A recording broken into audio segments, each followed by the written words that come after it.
اور وہ جانور مرداد کے قبیل میں سمجھا جاتا ہے، اور وہ جانور مردہ سمجھا جاتا ہے جس کا کھانا حلال نہیں ہوتا ہے۔ بہرحال کچھ مسائل کا علم بھی ہمیں اور آپ کو ہونی چاہیے، اس طرف ہم آپ چلتے ہیں۔ اللہ تبارک و تعالیٰ قربانی کرنے کا حکم دیا۔ قربانی کن جانوروں کی کرنی ہے؟ قربانی بس 3 قسم کے جانور ہیں۔ قربانی 3 قسم کے جانور ہیں، 3 قسم کے جانوروں کی قربانی کرنی ہے۔ پہلی قسم جو ہے قربانی کرنے والے جانوروں میں سے پہلی قسم ہے بکری۔ کیا ہے؟ بکری۔ اور بکری کے ضمن میں آ جائیں گے خصی، بھیڑ، دمبا، میڑھے وغیرہ۔ اور اسی طریقے سے دوسری قسم ہے گائے۔ گائے کے ضمن میں آ جائیں گے بیل، بھینس، بھینسا۔ اور تیسری قسم اونٹ۔ اونٹ کے ضمن میں آ جائیں گے اونٹنی۔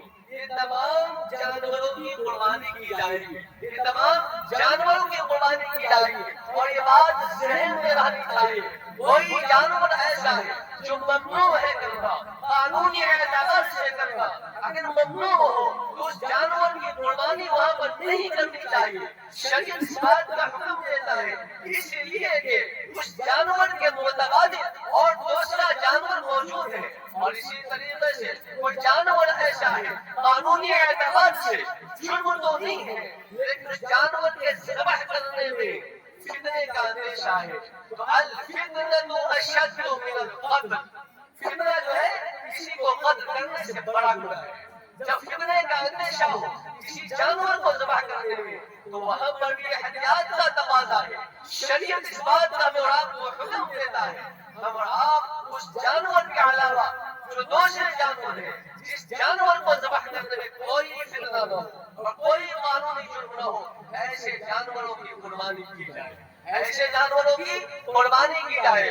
اسی طریقے سے ہم اور آپ یہ سمجھیں کہ ہم اور آپ قربانی کا جانور ذبح کرتے ہیں۔ کبھی کبھی ایسا ہوتا ہے ایک آدمی جانور پالا، شوق سے پالا یا خرید کر لایا، اور جانور کو ذبح کرنے سے پہلے وہ اللہ کا پیارا ہو گیا، وہ اللہ کا لاڈلا ہو گیا، یعنی ان کی وفات ہو گئی۔ اب یہاں پر سوال یہ ہوتا ہے کہ اس جانور کی قربانی انہی کے نام سے کی جائے گی یا ان کے نام سے نہ کی جائے گی؟ تو یہاں پر شرعی اعتبار سے یہ مسئلہ ہے کہ اللہ تبارک و تعالی ان کی وفات کے بعد جو ہے ان کے ذمے سے قربانی ثابت ہو جاتی ہے، ان کے ذمے اب قربانی واجب نہیں ہے۔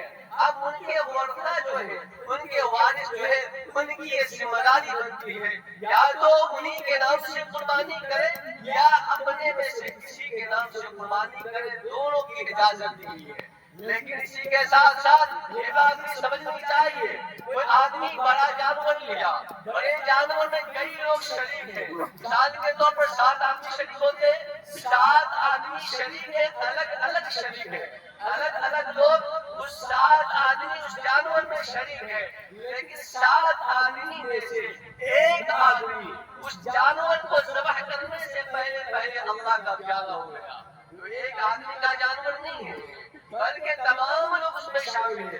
اب شریعت اس بات کا حکم دیتا ہے، یہ محل غور ہے، تو یہاں پر کئی باتیں ہیں، کچھ تفصیلی طور پر سمجھے ہلکے تفصیل سے۔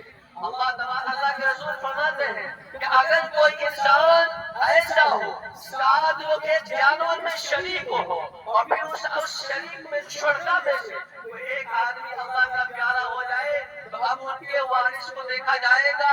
وارث کی 2 صورتیں ہوں گی کہ وہ وارث عاقل و بالغ ہے یا نہیں، عاقل و بالغ ہے یا نہیں۔ اگر عاقل و بالغ ہے اور اس کے ساتھ ساتھ ان کی اجازت بھی پائی جاتی ہے تو پھر ان کے نام سے قربانی کرنا درست ہوگا۔